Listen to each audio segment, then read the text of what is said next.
Summer holidays வந்தாச்சு நம்ம GT Holidays வந்தாச்சு. GT Holidays, South India's #1 travel brand. இசைஞானி இளையராஜா இசையில் யோகி பாபு மற்றும் பூமிகா நடிப்பில் உருவாகியுள்ள த்ரில்லர் திரைப்படம் ஸ்கூல் மே 23 முதல் திரையரங்குகளில். Meenakshi Academy of Higher Education and Research. Admissions open. Apply online. Pollachi தீர்ப்பு எல்லாரும் மிக நல்ல ஒரு தீர்ப்புன்னு கொண்டாடிக்கிட்டு இருக்கக்கூடிய சூழல்ல அடுத்த பொள்ளாச்சியாங்கிற கேள்வி 2 நாட்களுக்குள்ளேயே எழுந்திருக்கு. உடம்பு ஃபுல்லாக காயங்கள் ஏற்படுத்துறது, அது மட்டும் இல்லாமல் நான் சொல்லக்கூடிய சில திமுக பிரமுகர்கள் கூட போய் நீ படுக்கணும்னு என்ன சொன்ன அந்த இடத்துல.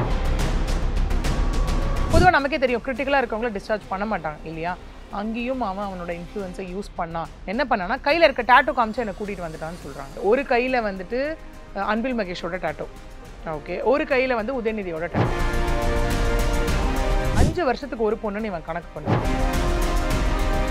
உனக்கு அவன் தெரியவே தெரியாதா கல்யாணம் ஆனவன்னு? 40 வயசு உனக்கு, 20 வயசு உனக்கு, அது கூட தெரியாதா? நீ விசாரிக்க மாட்டியா? வீட்டை எடுத்துகிட்டு எதுக்கு ஓடி கல்யாணம் பண்ண, எதுக்கு இதை பண்ண அதை பண்ணன்னு இவ்வளோ கேள்வி கேட்பாங்க. பட் இவ்வளோ தப்பு பண்ணியிருக்கான் அந்த பையனை யாராவது இப்போ கேள்வி கேட்குறாங்களா? கொடுத்த கம்ப்ளைண்ட்டுக்கு பேருக்கு ஒரு எஃப்ஐஆர் போட்டாங்க, ஓகே, பட் அந்த எஃப்ஐஆரில் அவன் மேலே தப்பு இருக்குன்ற மாதிரி இல்லை. இவன் சில பேர்கிட்ட கூட்டிகிட்டு போய் இவங்க தான் என் மனைவின்லாம் சொன்னான், அப்போ எனக்கு புரியலை, இப்போ எனக்கு புரியுதுன்ற மாதிரி சொல்லிட்டு சில பெயர்களை மென்ஷன் பண்ணியிருப்பாங்க அந்த இடத்துல. அமைச்சர் காந்தி அவர்கள், ராகுல் டிஎம்கே ஐடி விங்குன்னு ஒரு ஐடியில் நான் போலீஸாரிடமும் மீடியாவிடமும் என்னென்ன ஆதாரங்களை கொடுத்தேனோ அந்த ஆதாரங்கள் அப்படியே வீடியோவாக மேக் பண்ணப்பட்டு அந்த ப்ரொஃபைலில் அப்லோட் ஆகிருக்கு. இது எப்படி சாத்தியம்? இந்த மாதிரி ஒரு விஷயம் நடந்திருக்கு அப்படின்னும் போது இதுக்கு தக்க நடவடிக்கை ஒரே லைன். ஏன்னா அந்த பெண்ணு பேசும்போது அங்கே பேசியிருப்பாங்கல்ல, தளபதின்லாம் சொல்லியிருப்பாங்க அந்த இடத்துல, உதயநிதி ஸ்டாலின் அவர்கள்னு சொல்லியிருப்பாங்க. இதெல்லாம் அந்த பொண்ணு அந்த இடத்துல அட்ரஸ் பண்ணியிருக்காங்கல்ல.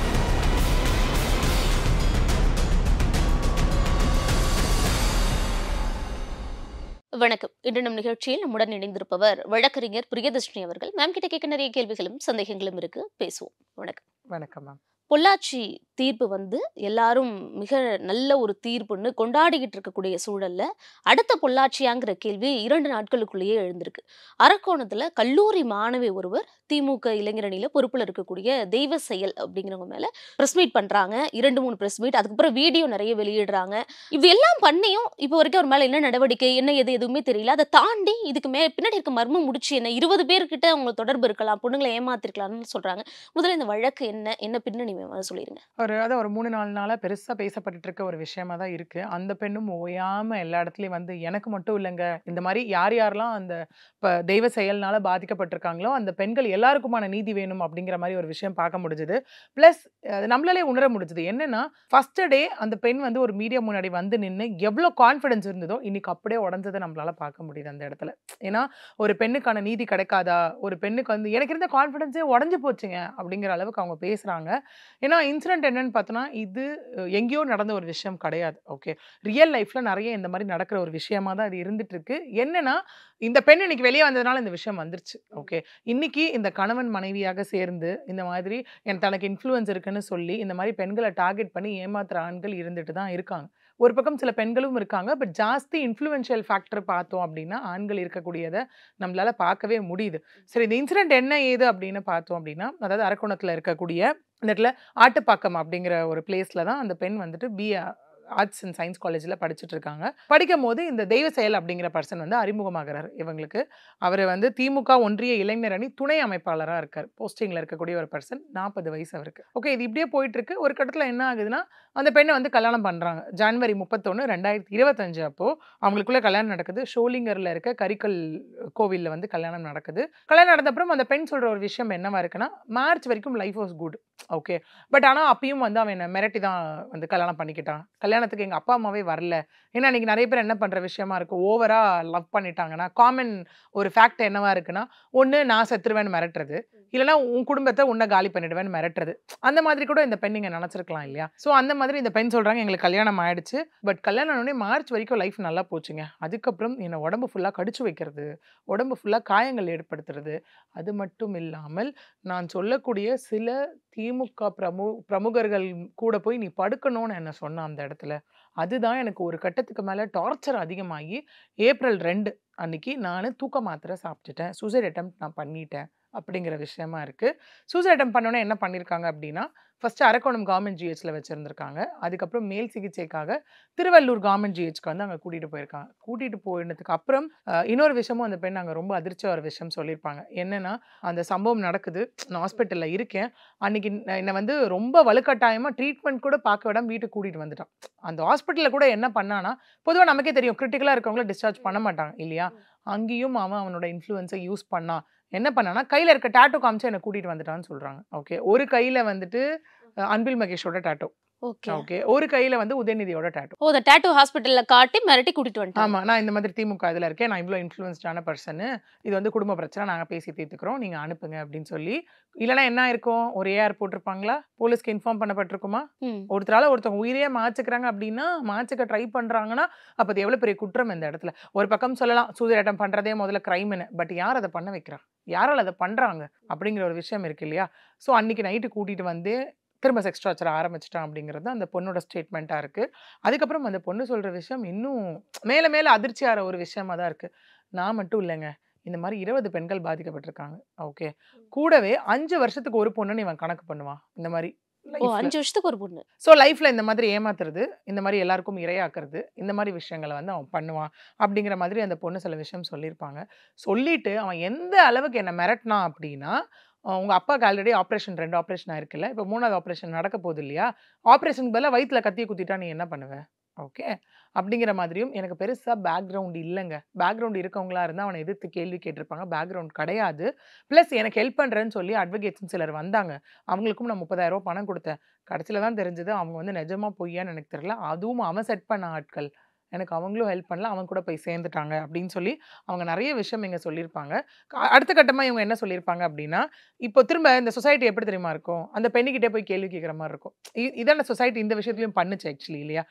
உனக்கு அவன் தெரியவே தெரியாதா கல்யாணம் ஆனவன்னு, 40 வயசு உனக்கு 20 வயசு உனக்கு அது கூட தெரியாதா, நீ விசாரிக்க மாட்டியா, வீட்டை எடுத்துகிட்டு வந்து எதுக்கு ஓடி வந்து கல்யாணம் பண்ண, எதுக்கு இதை பண்ண அதை பண்ணன்னு இவ்வளோ கேள்வி கேட்பாங்க. பட் இவ்வளோ தப்பு பண்ணியிருக்கான் அந்த பையனை யாராவது இப்போ கேள்வி கேட்குறாங்களா, இல்லை அந்த ஆளை யாராவது கேள்வி கேட்குறாங்களா? ஏன்னா இந்த பொண்ணு ஸ்டேட்மெண்ட்டே இங்கே என்னவா இருக்குன்னா, எனக்கு ஒரு கட்டம் வரைக்கும் அவர் திருமணம் ஆனவர்னே எனக்கு தெரியாது, ஃபோன் வந்துக்கிட்டே இருக்கும், இல்லை நான் பொறுப்பில் இருக்கிறதுனால ஃபோன் வருது அது இதுன்னு சொல்லி சமாளிச்சிருவான். அப்புறம் ஒரு கட்டத்துக்கு மேலே எனக்கு அவன் கல்யாணம் ஆனவனு தெரிய வந்ததுக்கப்புறம் அவன் சொன்ன ஸ்டேட்மெண்ட் என்னவா இருக்குது அப்படின்னா, இந்த பெண்ணும் இன்னொரு பொண்ணும் ஒரு ப்ரெஸ் மீட் கொடுத்துருப்பாங்க. அந்த பெண்ணுக்கு கல்யாணம் ஆகி இவன் கூட 5 வருஷம் ஆச்சாமா. இந்த பொண்ணுக்கு முன்னாடி 5 வருஷத்துக்கு முன்னாடி அவங்களுக்கு ஆமா கல்யாணம் 5 வருஷமா கல்யாணம் ஆகி. ஓகே, அந்த பெண்ணும் இவங்களும் சேர்ந்து சொன்ன ஸ்டேட்மெண்ட் அங்கே என்னவா இருக்குது அப்படின்னா, முதற்கட்டம் என் ஒய்ஃபால் குழந்தை பெற்றுக்க முடியல, ஓகே, அதனால நீ எனக்கு குழந்தை பெற்று கூட, அதுக்கு தான் உன்னை நான் கல்யாணம் பண்ணேன். 2வது என்னவா இருக்குது அப்படின்னா, என் ஒய்ஃப் வந்து மென்டலி ரிட்டார்டர், ஓகே, மூளை வளர்ச்சி இல்லாத ஒரு பர்சன், சரியில்லாத ஒரு பர்சன், அதனால நான் உன் கூட வாழணும், இப்படி சொல்லி தான் அவன் ஏமாத்துறான். நாங்கள் 2 பேர் மட்டும் இல்லை, இன்னும் பெண்கள் இருக்காங்க அப்படிங்கிறது. ஃபைனலாக 5ஆம் தேதி, அதாவது இந்த ஏப்ரல் 5 வந்து அவங்க நான் எக்ஸாம் எழுத போனேன் காலேஜுக்கு. எக்ஸாம் எழுத போகும்போது என்னை அது கூட பண்ண விடாமல் வெளியில் வரப்போ ஒயிட் இனோவா காரில், அந்த காரில் வந்து டிஎம்கே கொடி பொருத்தப்பட்டிருந்தது. அந்த காரில் வந்து என்னை மிரட்டிட்டு, நீ இப்பெல்லாம் பண்ணிட்டு இருந்த, நான் சொன்னதுக்கு நீ ஒத்துழைக்கலை அப்படின்னா உன்னை துண்டு துண்டாக நான் வெட்டி போட்டுருவேன், உன் குடும்பத்து மீது என்கிட்ட கார் இருக்கு பாரு, காரை ஏற்றி நான் கொலை பண்ணிடுவேன். ஸோ இந்த அளவுக்கு ஒரு எக்ஸ்டென்சிவான ஒரு விஷயம் நடந்திருக்கு. இவங்க என்ன பண்ணியிருக்காங்க, அடுத்தது சரி ஓகே நம்ம போலீஸ் ஸ்டேஷன் போகலாம், நமக்கு அங்கே தான் நீதி கிடைக்கும் அப்படிங்கிற மாதிரி 6ஆம் தேதி ஃபஸ்ட்டு என்ன பண்ணியிருக்காங்கன்னா, இந்த ஆய்வாளர் காவல் ஆய்வாளர் பார்க்க போயிருக்காங்க. ஓகே, ஏடபிள்யூபிஎஸ்ல போனால் அங்கே ஆய்வாளர் இல்லைங்க, நீங்கள் என்ன பண்ணுங்கன்னா அரக்கோணம் தாலுக் போலீஸ் ஸ்டேஷன் போங்கன்னு சொல்லியிருக்காங்க. அரக்கோணம் தாலுக் போலீஸ் ஸ்டேஷன் போனால் ராணிப்பேட்டை எஸ்பி ஆஃபீஸ் போங்கன்னு சொல்லியிருக்காங்க. ராணிப்பேட்டை எஸ்பி ஆஃபீஸ் போனப்போ என்ன சொல்லியிருக்காங்கன்னா, இந்த கம்ப்ளைண்ட் திரும்ப அரக்கோணம் டிஎஸ்பிக்கு நாங்கள் ஃபார்வர்ட் பண்ணுறோம், அங்கே போய் பாருங்கன்னு சொல்லியிருக்காங்க. ஓகே, ஸோ இந்த மாதிரி வந்து இந்த கம்ப்ளைண்ட் அலக்கழிச்சிட்டு இருந்த ஒரு விஷயம் வந்து நடந்திருக்கு. இவங்க இன்னொன்று என்ன சொல்கிறாங்கன்னா, ஆமாம் கொடுத்த கம்ப்ளைண்ட்டுக்கு பேருக்கு ஒரு எஃப்ஐஆர் போட்டாங்க. ஓகே, பட் அந்த எஃப்ஐஆர்லாம் அவன் மேலே தப்பு இருக்குன்ற மாதிரி இல்லை, மென்ஷனே பண்ணல. ஏன்னா இங்கே என்னன்னா, அசிங்கமாக பேசுதல், பாலியல் வன்புறுத்தல், முதல் திருமணத்தை மறைத்து 2வது திருமணம் செய்து கொள்ளுதல், அப்புறம் மிரட்டி காயப்படுத்துதல், இதான். இன்னும் மிச்ச செக்ஷன்ஸ்லாம் இல்லை இந்த இடத்துல. அப்போ அவன் வந்து தன்னுடைய ஒவ்வொரு பெண்களையும் குறிவைக்கும் போது தன்னுடைய மனைவியை பத்தி தெரியாது. அப்போ அவன் ஒவ்வொரு பெண்ணுகிட்ட பழகிறப்பையும் முதல்ல ஃபர்ஸ்ட் மேரேஜ்னு நடந்தே மறைச்சிடுறான். அப்படி தப்பி தவறி அவங்களுக்கு தெரிஞ்சிருச்சுனாலும் மென்டலி டிசார்டரா இருக்காங்க, குழந்தை இல்லை அப்படின்னு தான் ஒரு பாவப்பட்டா மாதிரி போர்ட்ரேட் பண்ணிடுறாரு. அதுக்கப்புறம் இதை தாண்டியும் வந்து அதுக்கப்புறம் கொலை மிரட்டல்கள், உங்க குடும்பத்தை பண்ணி இது பண்ணிடும் இது பண்ணிடுவேன்னு இப்ப வரைக்கும் யாரையோ கேஸ் கொடுக்க விடாம பண்ணி இந்த ஒரு பொண்ணு தான் வெளியில தைரியம் வந்திருக்காங்க. இங்க இன்னொன்னு என்ன சொல்லப்படுதுன்னா, ஒரு பக்கம் ஆக்சுவலி இந்த பெண்ணும் ஆல்ரெடி இவங்க ஃபர்ஸ்ட் இயர் படிக்கும் போதே மேரேஜ் ஆகி அந்த மேரேஜ் லைஃப் ஒத்து வராமல் அந்த பக்கம் டிவோர்ஸ் ப்ராசஸ் போயிட்டு இருக்கணும் ஒரு பக்கம் சொல்லப்படுது. பட் மீன்வைல் எல்லாத்தையும் மிரட்டி தான் இவன் கல்யாணம் பண்ணான் அப்படிங்கிற ஒரு விஷயமும் இருக்கு இந்த இடத்துல. சொல்ற மாதிரி இங்க என்னன்னா 1 இல்ல 2 இல்ல இன்னொன்னும் இந்த பெண்ணு இங்க சொல்றாங்க. என்ன சொல்றாங்கன்னா, இவன் சில பேர்கிட்ட கூட்டிட்டு போய் இவங்க தான் என் மனைவின்லாம் சொன்னா. அப்ப எனக்கு புரியல, இப்ப எனக்கு புரியுதுன்ற மாதிரி சொல்லிட்டு சில பெயர்களை மென்ஷன் பண்ணிருப்பாங்க அந்த இடத்துல. அதாவது அன்பில் மகேஷோட PA உமா மகேஸ்வரன், அதுக்கப்புறம் வந்து அமைச்சர் காந்தி அவர்கள், அப்புறம் ஈஸ்வரப்பன். ஓகே, இவங்க பேரெல்லாம் அந்த இடத்துல மென்ஷன் பண்ணிருப்பாங்க. எனக்கு புரியல, எப்ப பார்த்தாலும் நான் சொல்றவங்க கூட நீ போகணும், திமுக பிரமுகர்கள் கூட நீ போகணும் இதே தான் அவன் திரும்ப திரும்ப சொல்லி என்னை டார்ச்சர் பண்ணா. நான் ஒத்துழைக்கல, எங்க அம்மா வீட்டில் போய் இருந்தாலும் என்னை விட மாட்டா, அடிச்சு என்னை கூட்டிட்டு வந்துருவான் தரன்னு. இதெல்லாம் பார்த்து எனக்கு எங்கேயுமே நியாயம் கிடைக்காததுனால தான் நான் எனக்கு மசூதிக்கு போறது வழக்கம். அங்க அந்த ரவி அவர்கள் வந்து வந்திருந்தாரு, அதாவது எடப்பாடியோட பிறந்த நாள் விழாக்காக போயிருந்தப்போ அங்க வந்திருந்தாரு. அவரை பார்த்து தான் நான் இந்த கம்ப்ளைண்ட் கொடுத்துருக்கேன் இப்போ அப்படிங்கிற மாதிரி அவங்க முதற்கட்டமா அந்த இடத்துல பேசியிருப்பாங்க. இல்ல பொள்ளாச்சி வழக்கு பார்த்தோம் அப்படின்னா ஒரு பெண் காவல் நிலையத்துல வந்து புகார் கொடுத்தாங்க அப்படிங்கிறது தெரியும். அந்த பொண்ணு யாருங்கிறது நமக்கு தெரியாது. அந்த தகவல் வெளியில வருது. அதுக்கு பிறகாக அவங்க அண்ணன் தாக்கப்பட்டார். இதெல்லாம் நமக்கு ரொம்ப காலம் கழிச்சு வந்த செய்திகள். ஆனா நம்ம கண்ணு முன்னாடி ஒரு பொண்ணு வந்து மீடியால பேசுது, நான் எத்தனை ஸ்டேஷனுக்கு போனேன், எங்கேயும் கம்ப்ளைண்ட் எடுக்கலன்னு சொல்லுது.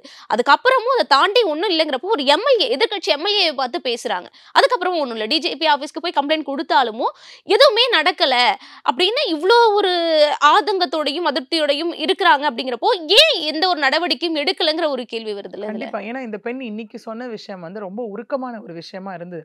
நான் சனிக்கிழமை போய் டிஜிபி ஆஃபீஸ்ல கம்ப்ளைண்ட் கொடுத்தேன். ஏன்னா யூஸ்வல் இதுதான் நம்ம என்ன பண்ணுவோம், லோக்கல் போலீஸ் ஸ்டேஷன்ல கம்ப்ளைண்ட் எடுக்கலையா, சிட்டி ரூரல் ரெண்டா பிரிச்சுக்கலாம் நம்ம. ஓகே, இங்கேயும் போலீஸ்ல கம்ப்ளைண்ட் கொடுக்குறோம், அது AWPSஓ LNDஓ கிரைமோ ஏதோ ஒன்று கொடுக்குறோம், சைபர் கிரைமோ கொடுக்குறோம், சிசிபி எடுக்கலன்னு வச்சுக்கோங்களேன். அடுத்தது என்ன பண்ணுவோம் அப்படின்னா டைரக்டா கமிஷனர் SPO போயிடுவோம். அதாவது கரண்ட் பேப்பர்னு சொல்லுவோம். இந்த கரண்ட் பேப்பர் என்ன பண்ணுவாங்கன்னா திரும்ப கமிஷனரா இருந்தா JC DC AC இன்ஸ்பெக்டர் இப்படி ஃப்ளோ ஆகும். இதுவா இருந்தா SP ஆஃபீஸா இருந்தா DSP ASP இன்ஸ்பெக்டர். ஓகே, இந்த கரண்ட் பேப்பரா இருந்தா அந்த பேப்பரின் மீது அந்த கம்ப்ளைண்ட் ஃபார்வர்ட் செய்யப்பட்ட கம்ப்ளைண்டின் மீது விசாரிச்சு 15 நாள் இல்ல சர்டன் பீரியடுக்குள்ள அவங்க ரிப்போர்ட் திரும்ப அனுப்பணும். இதுதான் கரண்ட் பேப்பருக்கான வேல்யூ இந்த இடத்துல.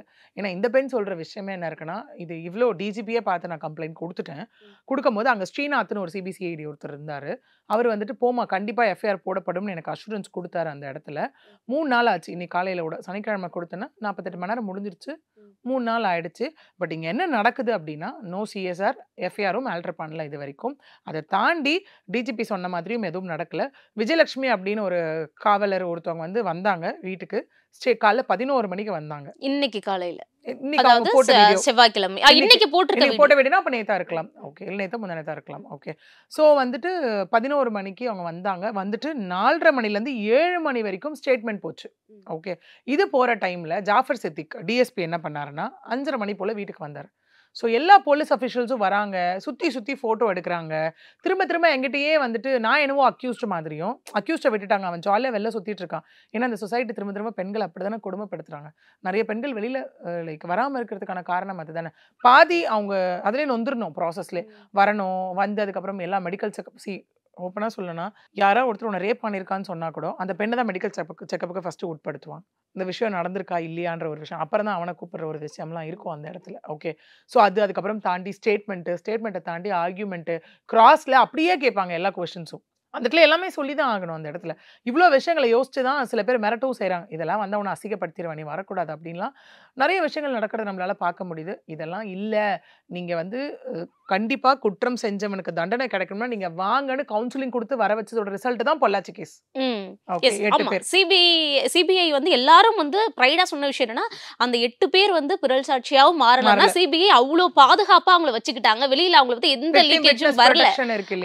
ஆனா இப்போ அந்த பொண்ணு தைரியமா வந்து பேசுறாங்க, கம்ப்ளைண்ட் கொடுக்குறாங்க, இது எல்லாத்தையும் சொல்றாங்க. ஆனா இப்போ வரைக்கும் எந்த நடவடிக்கை இல்லை. இன்னைக்கு அவங்க சொல்லியிருக்க வீடியோ நமக்கே பார்க்க என்னடா அப்படிங்கிற மாதிரி இருக்கு. நிறைய விஷயங்கள் இதுக்கு மேல எனக்கு வந்து என்ன பட்டதுன்னு தெரியல, பெண்களுக்கு பாதுகாப்பு இல்லை, இவ்வளவு நான் விஷயங்கள் செஞ்சும் என்னதான் திரும்ப கேட்கிறாங்க. அந்த 20 பேர் யாரு அப்படின்னு என்கிட்ட விசாரணைங்க. அந்த 20 பேர் நான் எப்படி பிடிச்சு கொடுக்க முடியும்? அவனோட போலீஸ் நம்பர் இருக்கும், அதை ட்ராக் பண்ணுங்க. தைரியமா வெளிவந்து இது மாதிரியான ஒரு கொடூரன் சமூகத்துல இருக்கக்கூடாதுன்னு நினைச்ச பொண்ணு இப்ப விரக்தியில போய் நானே உயிரோட இருப்பனா பண்ணலாம் அப்படிங்கிற அளவுக்கு வீடியோ வெளியிட்டு இருக்காங்க. ஏன்னா இந்த பெண் விஷயத்திலே பார்த்தா பேரண்ட்ஸ் ஒரு பெரிய விஷயம் சப்போர்ட். அது காசி வழக்கோ இல்ல பொள்ளாச்சி வழக்கோ இந்த வழக்கோ இல்ல வந்து அன்ஆனசிட்டி கேஸோ எல்லாத்துலயும் பாத்தீங்கன்னா கண்டிப்பா பேரண்ட்ஸ் சப்போர்ட் இல்லாம இது முடியாது. சில இடத்துல பேரண்ட்ஸ் குத்தி குத்தி காமிச்சு சொசைட்டி பண்ற அதே விஷயத்த பண்ணக்கூடியதை பார்க்க முடியுது.